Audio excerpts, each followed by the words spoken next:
You are listening to Single Serves. My name is Arno Martire and I am your host. Single Serves is a podcast dealing with design, architecture, business, and city building in which I interview an expert on a specific subject matter. Together, we dive into that topic and challenge conventional thinking in a thought-provoking conversation. I sincerely hope that you will find these conversations as engaging as I did and learn a thing or two in the process. Don't forget to send us your comments, criticism, and praise. To do so, you can email us at hello@rvltr.studio or leave a comment online. You can also subscribe to the podcast on our website at rvltr.studio.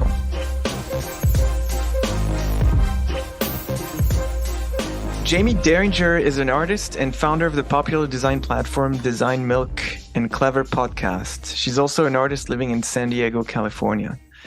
Jaime and I recorded another podcast a few years back that appeared on the Truth is Golden podcast in 2018. It's episode 106, The Milk That Never Spoils.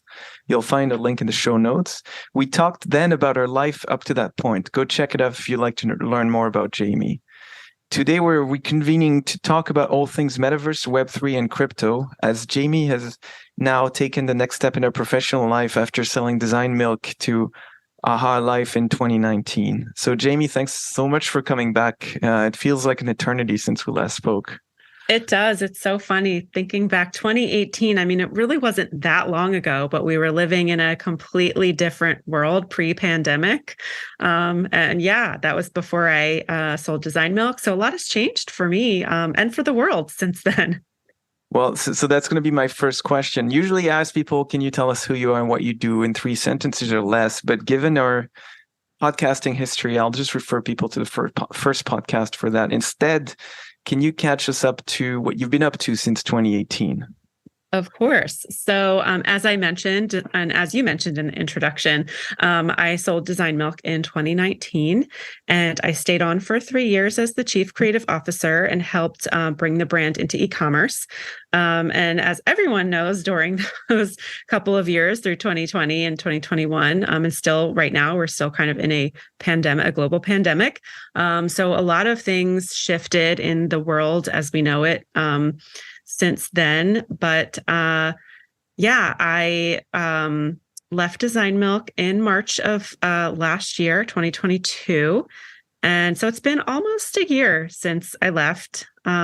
And in the meantime, I took some downtime and also did some consulting and advising, and also helped bring a new art NFT gallery and platform called tonic.xyz, helped bring that to the world. So yeah, I'm doing lots of things, making lots of art too, also. That's great. So you told me offline that you are leaving Tonic. What's next for Jaime then? Yes. So I don't know what's next for me right now. I'll be honest with you. Before I was helping Tonic full time, I was considering launching a consulting company. So maybe I will consult. But I'm leaving the possibilities open for me. So I'm actually really excited about that. I think after leaving Design Milk, having the opportunities and possibilities be open was a lot more terrifying. But now I feel really good about it. So is that an open call for people to reach out if they have ideas? 100%. Yeah, I'm all over social media, and it's just my name at Jaime Derringer. You can find me everywhere. Yeah, you're not hard to find. No. So today, like I mentioned before, we're going to talk about the metaverse and Web3 and crypto. How did you get into that space? Well, I started by jumped back on Twitter. I've had a Twitter account forever, but I jumped back on there and started seeing some of my friends sharing things about NFT artwork. And I thought, well, that's interesting. Someone had mentioned that technology to me like a couple years prior, and I thought it was really interesting, but I never dove into it. So this time I dove pretty deep down the rabbit hole of NFTs and what I could do as an artist. And so after making lots and lots of NFT art, I started thinking, a little bit more broadly about blockchain technology, and all of the other things that kind of surround that. There's like AI and Metaverse and just Web3 in general and crypto and all of these things that are happening in technology that are really fascinating. There's a lot that can be applied to business in general. So after I kind of came out from making lots and lots of art, I started thinking about it as an entrepreneur, which is like the other half of me. Like I feel like Jekyll and Hyde, but they're both like great. I guess it's Dr. Jekyll and Dr. Jekyll, artist and entrepreneur. So started thinking of it like from a business perspective and what impact it might have on our lives. And then I just started sharing those things on LinkedIn and started reaching out to friends and other people who were in those spaces to talk to them about what they were doing. I just was really curious, and that's always what's driven me, is my curiosity to find out what might happen. And someone recently called me, I think, called me a futurist, and I didn't ever think of myself as a futurist, more like a trend spotter. But now I guess I'm a futurist, which I accept and I like it. It's a cool term, and it's also so broad that you can really pretty much fit anything in it, which can be great. And I remember when I was in school 15 years ago, back then, futurists were people like this great sci-fi author, I forget his name, Bruce something, quite well known. And they were using their kind of expertise as a sci-fi author to predict or to forecast trends for the future, which was fascinating. So maybe there's something for you there. I recently recorded another episode of this podcast with Andrew Lane and Tessa Bain of Digby. The only reason I'm mentioning that is because it's a bit of a primer on all things Web3, Metaverse, and blockchain. So for listeners that are interested in learning more about that world, I strongly suggest you go check out that episode. It just came out a couple months ago. I'll put the link in the show notes as well. I want to dive a little deeper into NFTs because I've only ever been looking at it from the outside with interest, but never really taking the jump. And there was this I have an interest in blockchain more broadly speaking, and I've gone quite deep the rabbit hole in that, but not so much NFTs. And NFTs to me, when they came out, what was it, a couple of years ago or a year ago, something, you had that craze where people were selling them for outrageous amounts of money. And so that's the part that I never quite understood because it felt like it was a bit of a bubble. But I also see the potential as a tool to regulate the use of art and make sure that artists are fairly compensated. Since you have experience doing that and you've actually sold your own NFTs, can you tell us what's your take on this whole thing? And look, maybe putting a bit aside the bubble aspect of it, which seems to have blown over now, and look at what the future holds for this technology and especially our independent artists. Yeah, I think there's definitely a lot of hype. And now that the dust has settled, the people who will be staying around are still here making wonderful work. And what I really think happened is that technology, the pandemic probably escalated this or accelerated it in a way, but the technology innovations are coming head to head with the creator economy, which I think it's really made it incredibly powerful for creators to take the next step in, owning their work and being able to be paid for it.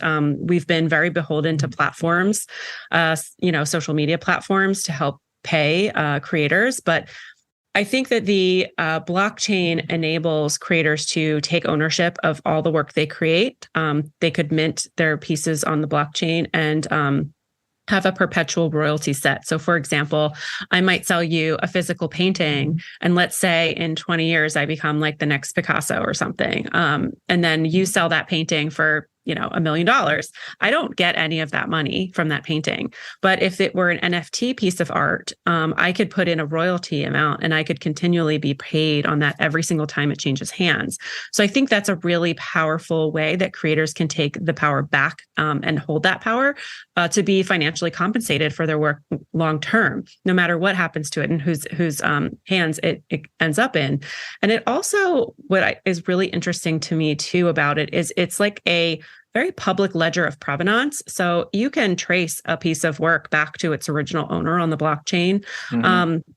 because it's all public ledger, it's publicly available information. So you can actually authenticate a piece of work to its original creator. And I think that's incredibly powerful for designers, artists, any kind of creator, in addition to manufacturers. Like if you think about the idea of like authentic furniture or authentic works that manufacturers or brands can take ownership to as well. And then they could also pay a perpetual royalty to any collaborator that they work with. So I believe it is a wonderful way for people to be able to not only authenticate ownership, but be paid for their work in perpetuity.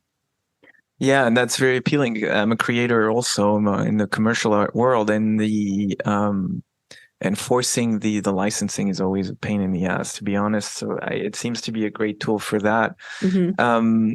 And I also like the fact that creators now, or rather, especially in the art world, speculators get less power, and it's more power to the creators because, like you rightly said, if Picasso sold a painting in 1910 for $1,000 and in 1960 it's worth $2 million, he doesn't get any of it, right? Mm-hmm. And I think it's in some sense more fair that there's a royalty system for artists, because it also incentivizes them to maybe put more art out there, or not worry too much about the sell price early on, and ensure that they continuously get royalties from the resale of their art if they ever become popular.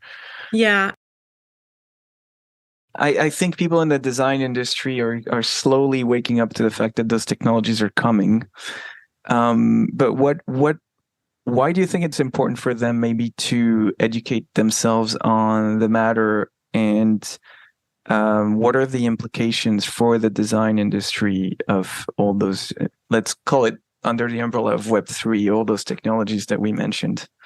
Yeah, all of the things that are happening right now in technology will impact how we interact in the future. I think that, I've had conversations very similar to this many, many, many years ago when social media started to emerge. And mm-hmm. I would be on panels or calls talking about why it's important for brands to have an Instagram presence or a Twitter or Pinterest, whatever. And now this is the same conversation again with a different technology.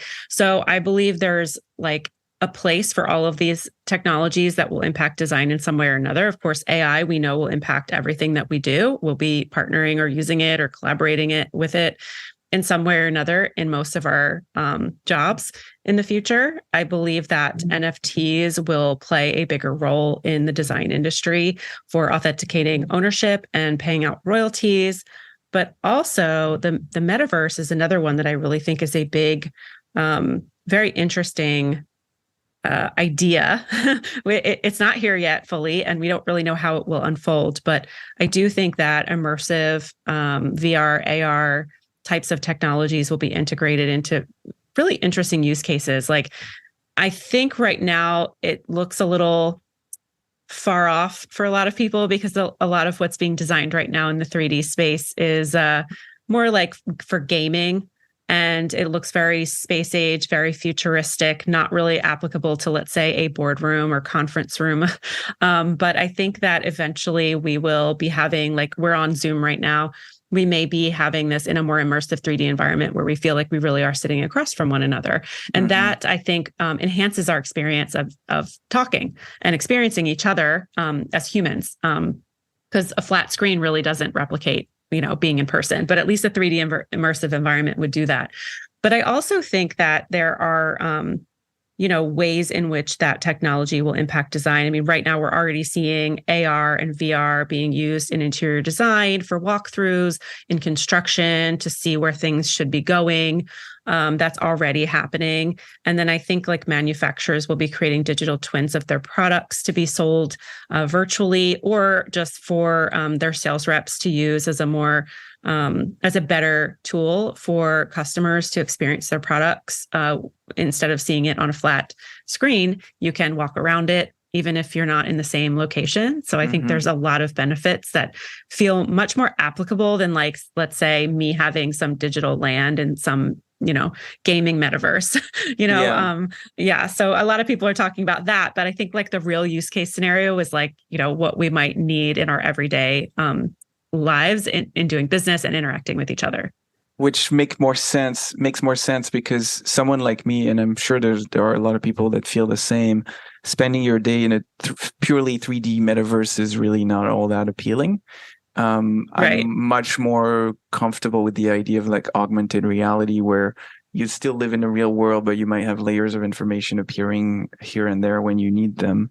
Mm-hmm. Um, as generally a tech skeptic, one of my biggest concerns, because we've seen that with the big tech and the social media world, is privacy.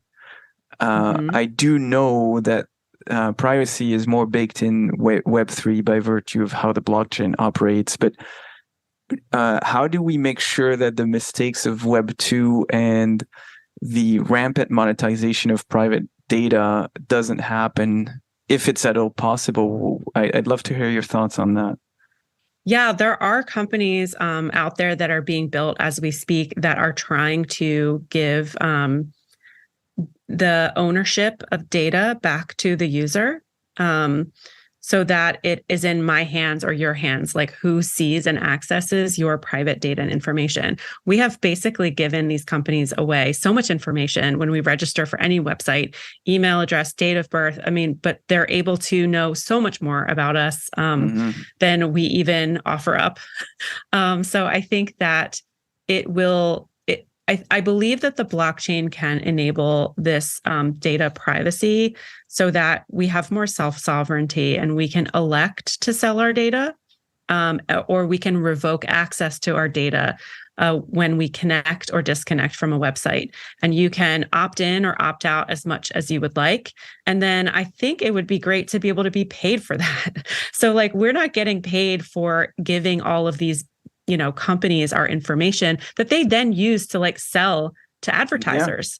Yeah. And I don't see $1 or $2 from Facebook every time I log on. So it would be nice to be able to share in those revenue or to be able to opt out of that. Yeah, I agree. I mean, Facebook, even if you don't have a Facebook account, there's evidence that they know a lot about your habits and where you go hang out online. So that's I think the big hurdle that we'll have to overcome, and those companies will have to get used to the fact that their business model is first of all, and that's just my opinion, I think it's completely morally corrupt, but also not viable in the long term when people start waking up to the fact. And maybe it won't happen. Maybe people will just be content to get access to free stuff and have their data monetized. But I think it's changing. So hopefully we'll go in the right direction. Mm-hmm. You mentioned a few minutes ago that the conversations you're having right now about Web3, you had them a decade plus ago about social media with Web2. Do you see any parallels in the way those two revolutions happened and are happening? Is there any common themes since you've already surfed that wave one time? Do you see similar things happening now, or is it completely different? Yeah, I do see similar patterns. So the first one is people are just afraid of change. I think that people like to know what's going to happen, when, and how. Certainly the pandemic really threw us all off in having to, force us to create new ways of living, and question everything basically around us. But I think that what we're seeing now is pushback on new tech. Because it seems scary to people. How are they going to have to change their lives? What will they need to learn?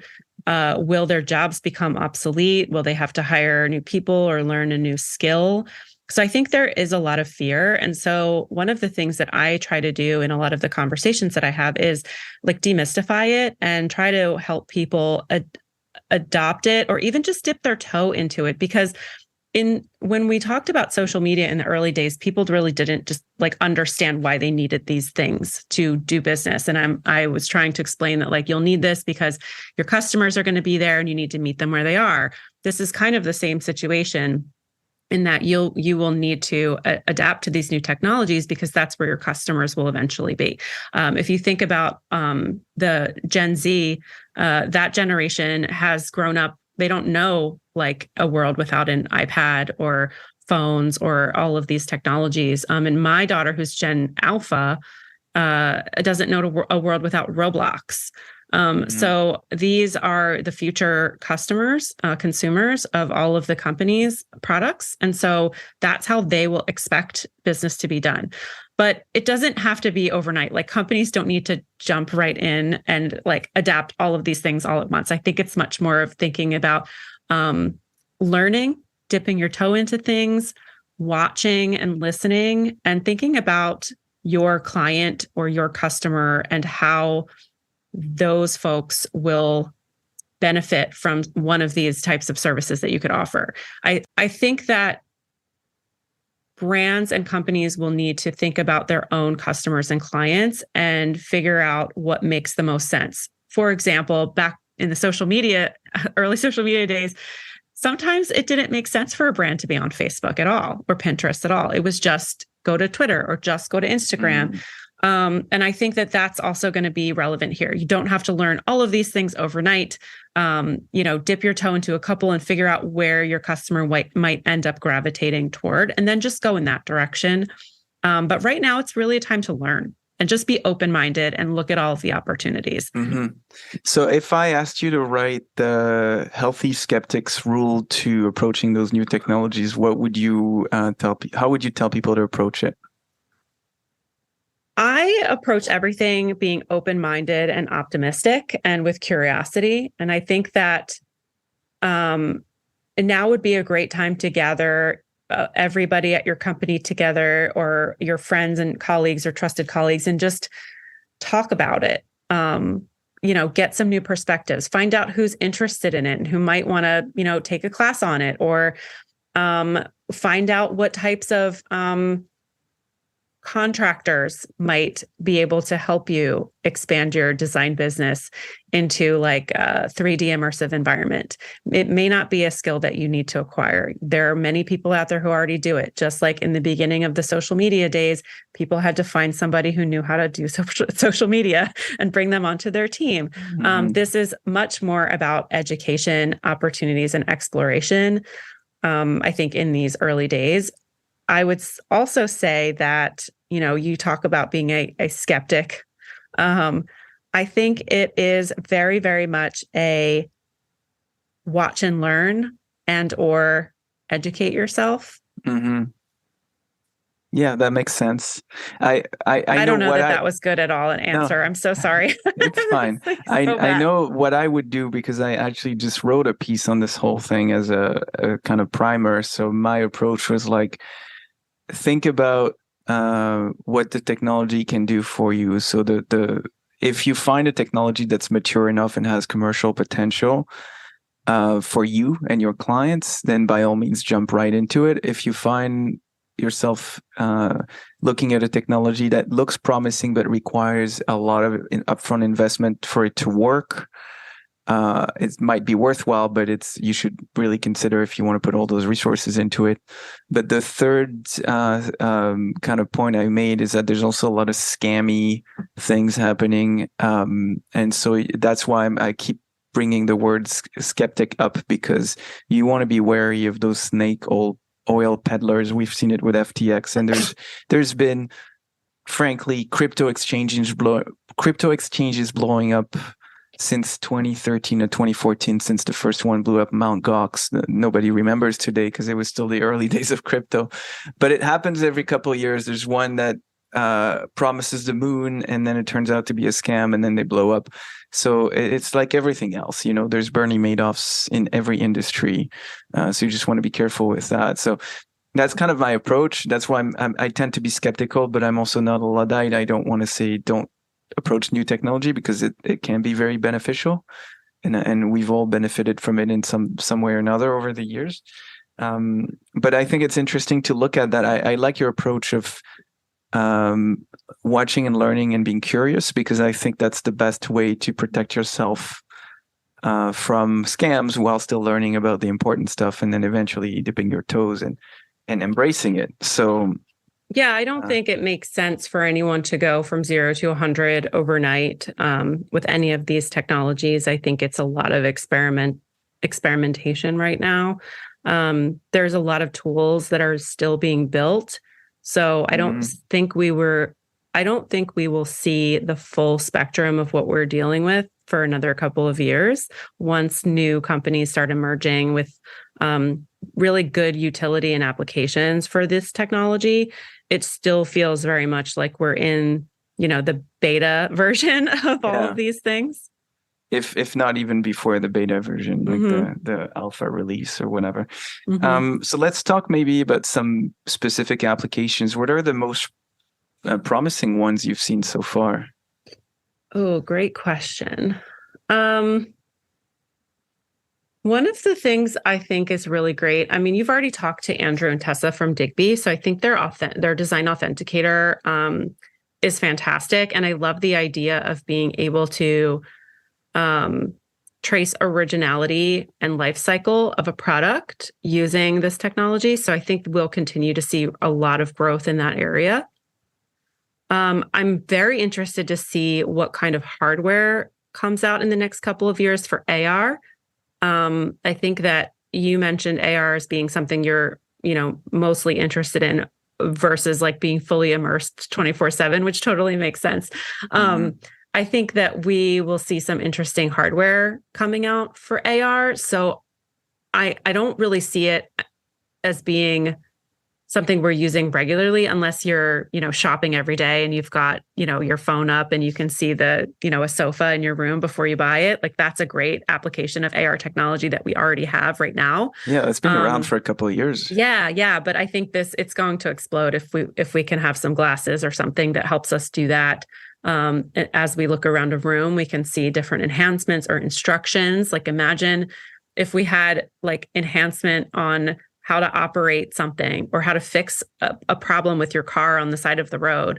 All of these things that you could possibly have instantaneous access to, like those I think are really exciting. But right now we're not there yet. So I can't say that's like something that exists that I'm really excited about, but we all have experienced, the idea of AR with these like shopping sites. So I just think it will get more and more interesting as we go. And then I think in the design industry, these applications of like metaverse type environments are mostly immersive so that you can walk through a house before it's been constructed and decide, yes, I like the sink here, or no, I want the sink over there. Like those decisions are incredibly costly to do after the fact. So if you can make them prior to, I think it's fantastic. And it also enables you to do things more quickly. If I'm unable to get to a job site because I'm traveling, I can put on a headset or even just go into an application on my computer and decide where I want things in a home. Like that is fantastic. And I think that will continue to get more widely used. Have you seen, it just popped in my head as an idea. Have you seen anyone design an application where you could be and say you're in your house and you're looking to renovate or redecorate it, and then you could look at it through a VR system and then you see the finished product? Does that exist? It doesn't exist in that, like, there's no application for a homeowner to do that themselves. There are certainly ways that you can create your own 3D immersive environments, but it's not like your house. I think that comes from a designer, but maybe that's something that will emerge over time where like consumers can go in and like scan their room and be able to change things around on their own and drag and drop doorways or, furniture or whatever in there. I think that's really exciting. I mean, we already have things like, the paint apps where you can put different paint colors on your wall and see what it looks like. So it would be cool to have like a fully immersive, like redesigning experience for homeowners, but it is available for designers and architects. And I've seen architecture firms as early as like 5 or 6 years ago doing VR tours of their buildings, but it doesn't seem to have become super common yet. Am I wrong? No, it's not. I think part of it is the hardware and the infrastructure that we have for creating these has just been very slow.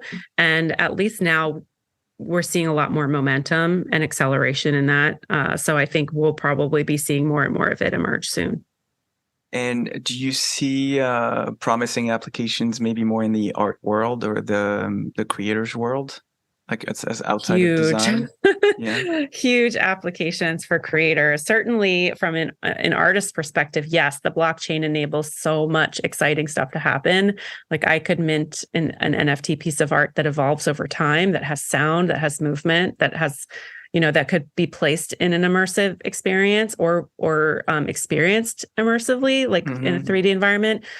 So that's really exciting for artists. But I also think like, if you think about like any creator, right? Any designer, there's tools out there already to be designing in 3D using your hands, in VR. And I think it's only going to get more and more exciting for the creator. So in the course of our preparation, you mentioned to me generative art. Can you tell us more about what that is? Sure. So generative art is any kind of art that's created using an autonomous or semi-autonomous system, which is basically just a set of instructions. So it could be anything from like it actually started to emerge. It's been around for a really long time, but there was a lot of it in the 50s. Saul LeWitt, Damien Hirst, Marcel Duchamp, all of these artists have used instructions in order to carry out artwork. So the blockchain technology is really enabling this boom right now for artists that are creating work using code and AI. So AI is considered a type of generative art, but I also really strongly feel like artists who are writing their own code and using that to generate outputs of art are really making some incredible work that I think will be here for a long time. And that movement, I think, is going to continue to be on the rise. And these artists that are doing that right now will probably be collected by museums. So you just touched on AI, and it's really topical right now because everybody's talking about ChatGPT and other technologies, and you see a lot of those, was it DALL-E and other art generating AIs. And there seems to be a lot of fear about AI. And I frankly had similar fears until I started reading a little more about it and realized a few things that reassured me somewhat. What do you think about AI, and is that something we should really be afraid of, or be more like you and just optimistic and embrace? Well, I like your idea of being a little bit of a skeptic with AI. I certainly think it is a little bit scary, but I also, being the optimist that I am, can see the potential of this as a tool. If we just think of it as another tool that will enable us to do things more quickly, whether it's iterate on an idea more quickly or collaborate with others more quickly, or even just get a rough draft of something done. I'm the kind of person that doesn't work well with a blank canvas or a blank piece of paper. So having a starting point to just like get me going is sometimes necessary for me. So I utilize it in that way to just kind of get my creative juices flowing, and then it's all me from there on. But I can see how scary it can be, and also I understand the controversy around it. Certainly, an artist who's spent 20 plus years honing their craft and developing a signature style, and then just to have somebody type that into Midjourney and generate an image that looks just like it can be like, that would be heartbreaking as an artist. But I also feel like that could be a really great tool for that artist, or maybe it's time to push yourself into a new direction. So that makes sense, but I want to push back a little bit against that idea, because yes, that type of art and this, let's say, this style can become much more accessible to just about anyone. But wouldn't the artist who actually is physically capable or even mentally capable to generate that art without any crutch, so to speak, wouldn't that art still be more valuable because it would still be more scarce than the AI generated art, which anyone can literally generate, and therefore be more valued? Yeah, I think we can look at it like anything else that's been copied over time, right? Chanel handbags have been sold on the street in like all over the world, fake ones, for $15, but the Chanel handbag hasn't gone down in price at all. And in fact, I believe some of the bigger brands said that the knockoffs are good for business because they direct people more to that brand as being something that people see. or recognize. So there's two sides to this conversation. It's a maybe even multiple sides, right? It's a multifaceted conversation. I don't think it's like a black or white issue. It's just like, let's talk about it and see where it goes. I hope for the artist's sake that the original art from that artist continues to be valuable, for sure. Yeah, and I think it's slightly different approach to AI, but I think there's a lot of fears for people who, especially white collar jobs or knowledge workers that thought their jobs were safe, and now AI is threatening them. At least the lower level ones. I think the higher level knowledge workers will still be in demand because the human mind hasn't been reproduced by AI yet, so we're still good for now. And that's where I'm going to play the optimist on that front. I think what's happening is what we saw with automation 100 years or 80 years ago, when a lot of blue collar jobs disappeared and where they're shipped to China or replaced by robots.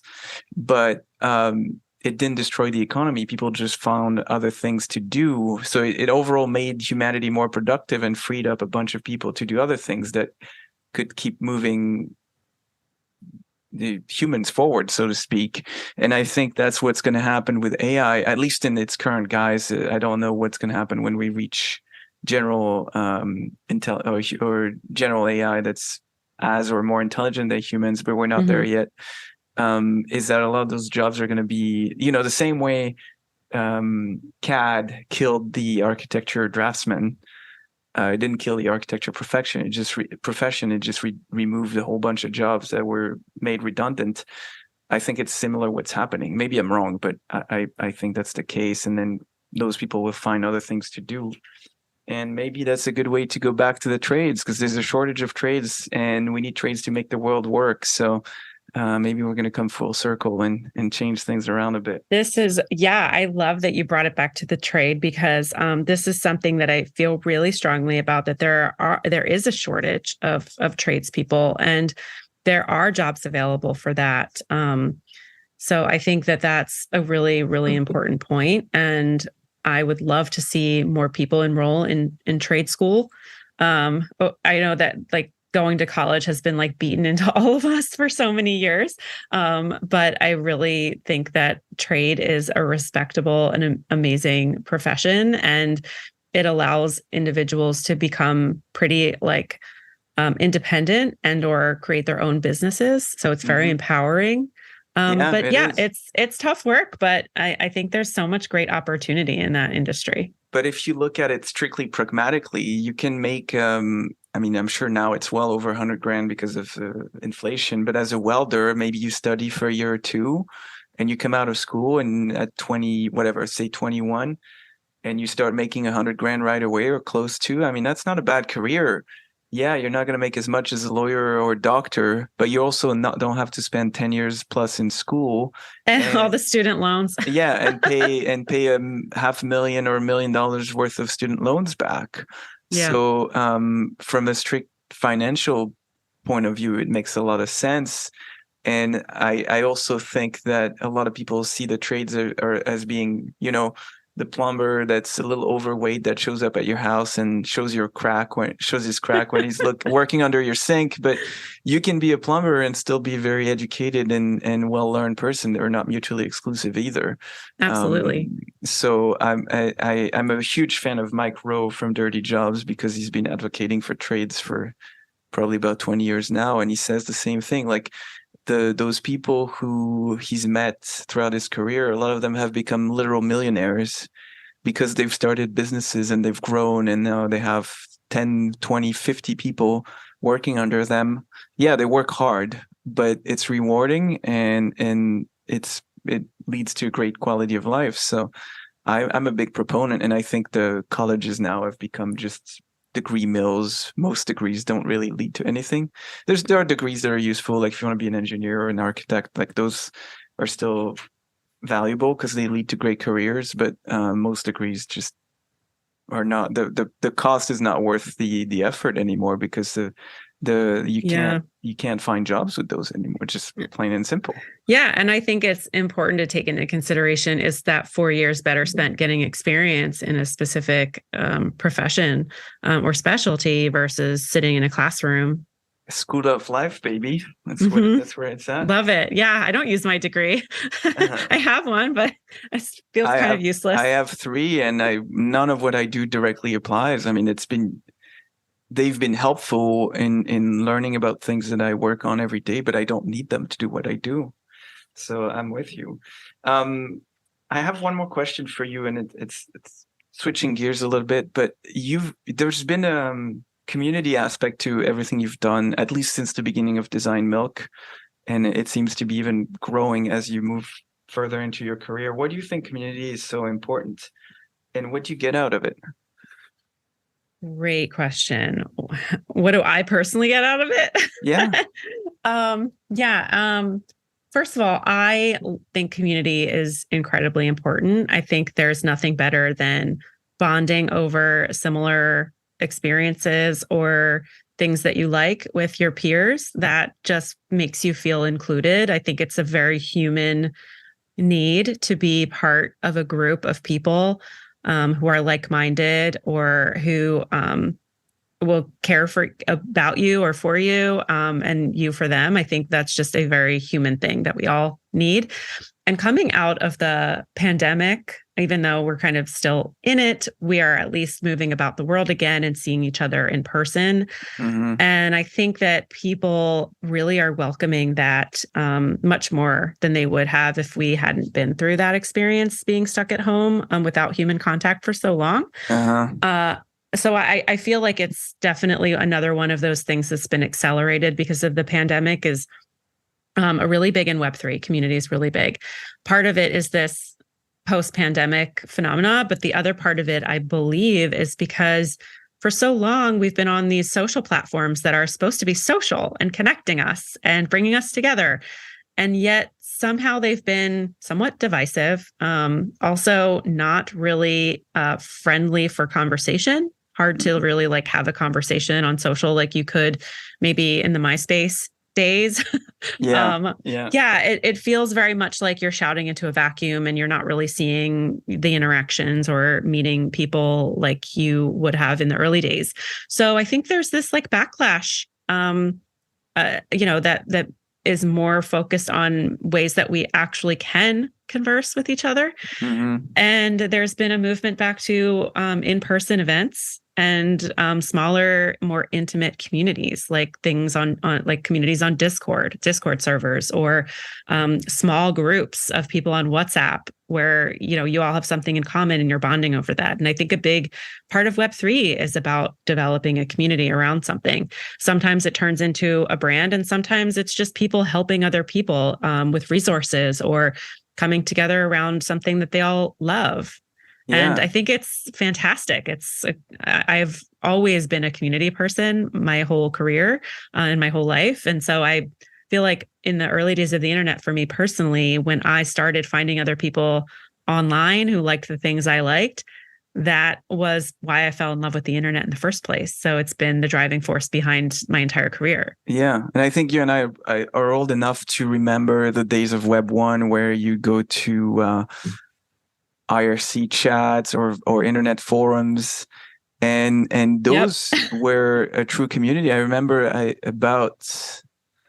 was around 2019, I was part of this computer forum because I was really into computers at the time for some reason. And there was like a group of maybe 10 people that were on there all the time, and we'd become friends without even knowing what we looked like. And I thought that was really cool. But I think it got lost with Web 2 when it would be awesome if Web3 could bring that back somehow. I mean, in different form, but it is coming back though. It really is. It's coming back in person, but I haven't seen it online that much yet.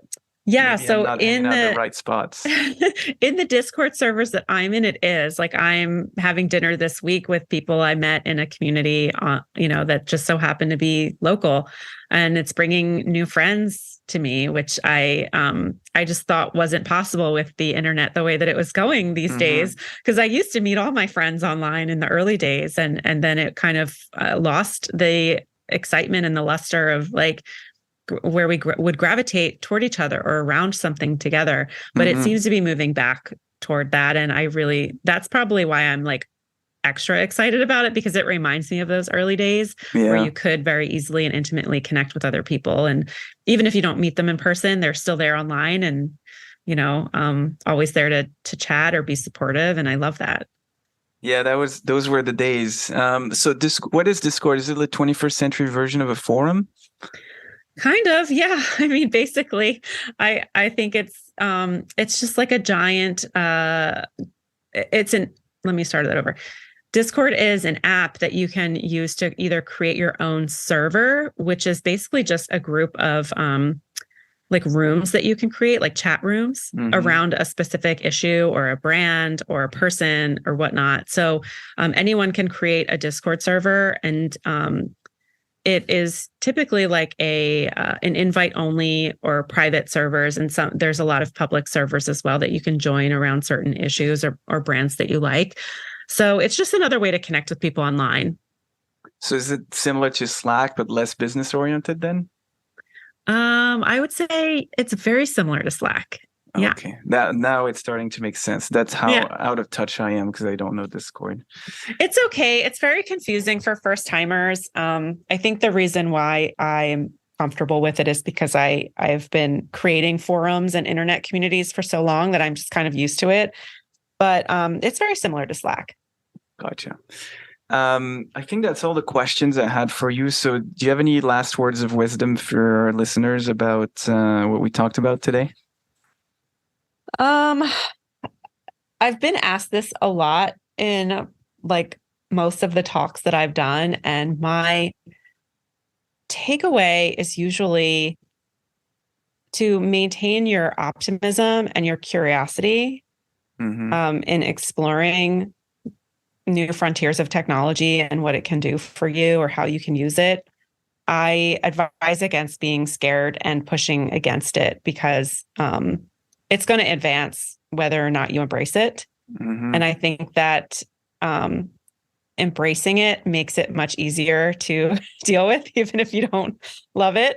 So I think, it might be a bit uncomfortable at first, but like humans are very resilient and adaptable. So eventually, absolutely, I think because we've all done it before with one thing or another. Eventually, if you get familiar with something and it's less scary, and then you get used to it, and then it becomes part of life. Yeah, exactly.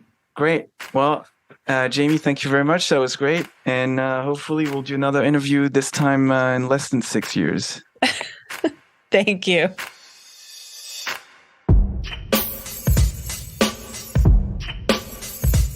Hey, Arno here. I hope you've enjoyed this episode and that you'll come back for more. Please share with your friends and colleagues, and remember to subscribe on our website at rvltr.studio. Until next time, ciao.